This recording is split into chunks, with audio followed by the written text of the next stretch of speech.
तपाईहरुको पनि एन्ट्रोक स्कुटरको चाहिँ आवाज बिग्रेर इन्जिनै बिग्रियो कि भनेर तपाईहरु सोचिराख्नु भएको छ भने यो स्कुटरको पनि आवाज एकचोटि सुन्नुस् है त।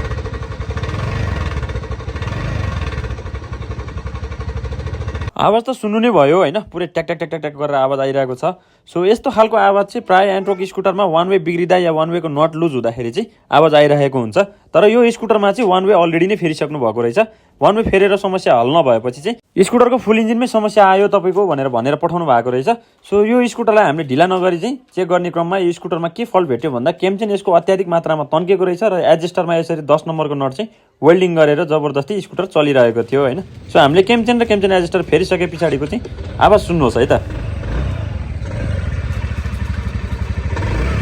साउन्ड एकदमै बबाल खालको आइसकेको छ हैन। सो तपाईको पनि स्कुटरमा यस्तै खालको साउन्डको प्रब्लम छ र यस्तै साउन्ड ल्याउन चाहनुहुन्छ भने हाम्रो दिप्सा मोटरसाइकल वर्कसप टोखा काठमाडौँमा रहेको छ।